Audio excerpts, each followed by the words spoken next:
Video has emerged of Sokolov apparently at a meeting with Defence Minister Shoigu. We've looked at the video, it's not very clear, and it jumps around quite a lot. We've located the person on the video who looks most like Sokolov, and it may be him, but it's not a completely clear match. It's the person on the left there. That could be Sokolov, looking at previous photographs of him.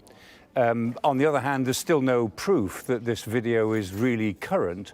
There's a lot of evidence that Sokolov was in the building that was hit on Friday by a couple of Storm Shadow missiles.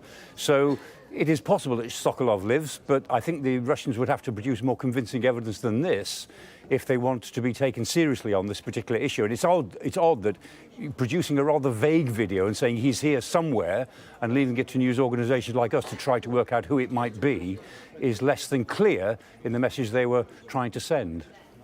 Turning more broadly now to the front line, what's the latest strategically on the ground?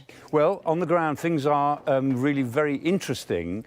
The Ukrainians are still battering away at these front lines up in the east at Kyiv, where they've made a significant breakthrough just south of Bakhmut, and in the south at Verbove, and they're attacking at Novopropopivka.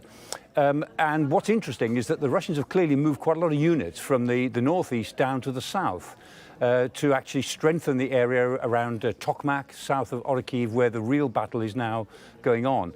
And this is the difference in strategy here. The Russians are trying to hold on until the bad weather comes, and they've put everything, pretty well everything, onto the front line.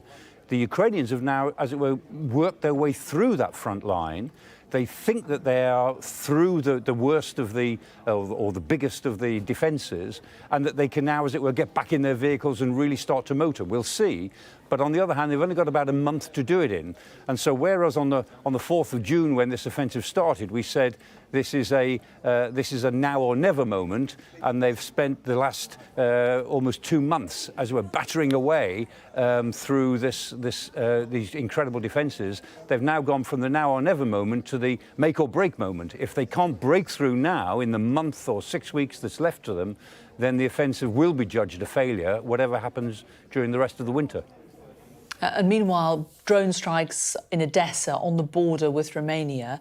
What do you make of this? Yes, I mean, the Russians are continuing their attacks on the grain facilities, and there were big attacks overnight at Odessa.